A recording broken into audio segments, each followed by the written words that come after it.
یہ ارشاد فرمائیے گا جہان کے کہتے ہیں بادب با نصیب بے ادب بے نصیب، ہم اکثر ہی بڑوں سے یہ جملے سنا کرتے ہیں۔ تو جو والدین کے فرما بردار اولادیں ہیں اور جو نافرمانی کرتی ہیں والدین کی، ان دونوں کے میں تو درجات کا بھی لفظ استعمال کر سکتی ہوں کہ دونوں کے درجے کیا برابر ہیں، کیا ارشاد فرمائیں گی کہ وہ کس طریقے سے آپ ان کی زندگیوں میں فرق دیکھتی ہیں؟ ارشاد فرمائیے گا۔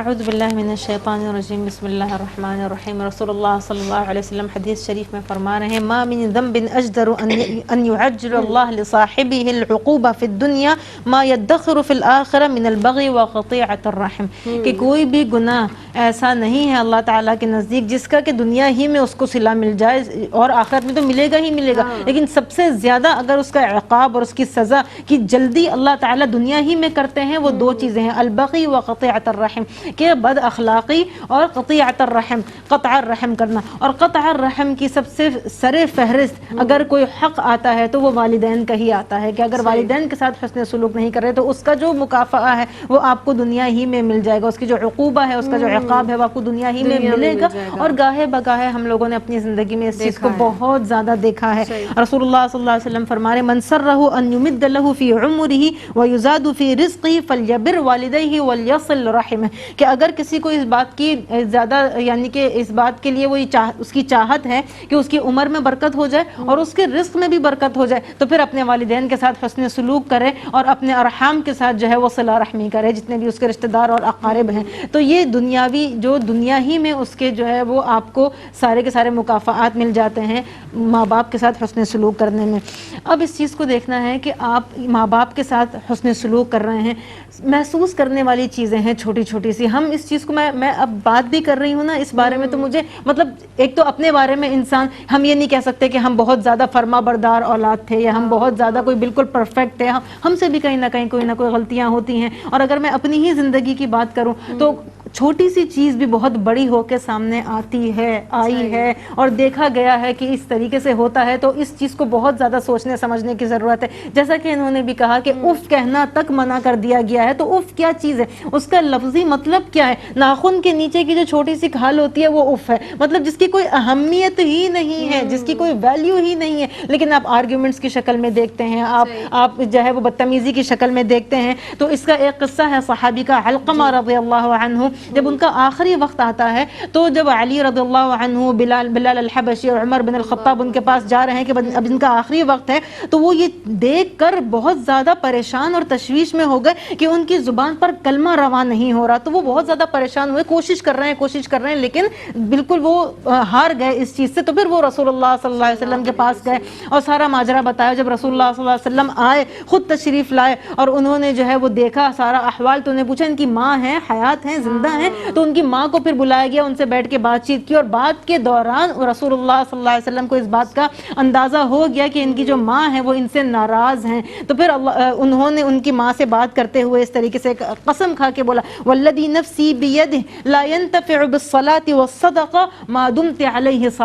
ساخطہ، کہ یہ جو شخص ابھی یہاں پہ آپ کا اولاد جس کا آخری وقت چل رہا ہے، اس کو نہ اس کی نماز سے کوئی فائدہ ہوگا، نہ اس کے صدقہ سے کوئی فائدہ ہوگا، نہ کسی نیک اعمال سے اس کو کوئی فائدہ ہوگا اگر کہ آپ اس سے ناراض رہیں گی۔ تو پھر رسول اللہ صلی اللہ علیہ وسلم نے ان کو سمجھایا، اور انہوں نے جیسے ہی انہوں نے معاف کیا تو ان کی زبان سے جو ہے وہ کلمہ ادا ہو گیا۔ جریر ایک تابعی کے بھی تذکرہ آتا ہے کہ ماں کے منہ سے ایک بد دعا نکلی ہے، جبکہ وہ کوئی ایسی انہوں نے کوئی نافرمانی نہیں کی، وہ نماز پڑھ رہے تھے، اس وقت نماز پڑھ رہے تھے اور 3 بار ماں نے بلایا اور وہ ماں کے بلانے پر نہیں گئے، تو ماں کے منہ سے جو بد دعا نکل گئی، تو وہ اتنے عابد اور زاہد تھے، اس کے باوجود بھی جو ہے وہ انہوں نے یہ دیکھا کہ جب ان کی ماں کا انتقال ہو گیا اور بہت سال گزر گئے، ان کو یاد بھی نہیں رہا کہ کوئی ایسی چیز یا کوئی ایسا حادثہ ہوا تھا، پھر وہ بد دعا ان کے سامنے آئی اور ان کو تب یاد آیا کہ یہ میری ماں کی اس وقت کی بد دعا تھی کہ وہ پتہ نہیں کس حال میں مجھے بلا رہی تھی رات کے اس پہر، جبکہ وہ تہجد پڑھ رہے تھے، قیام اللیل کر رہے تھے، اور انہوں نے ماں کو استجابت نہیں کیا، تو پھر ان کو جو ہے وہ چیز دنیا میں دکھا دی گئی۔ اسی کے برعکس اگر آپ یہ چیز دیکھتے ہیں کہ کوئی فرما بردار اولاد ہے، کوئی ایسی اولاد ہے جو کہ بہت زیادہ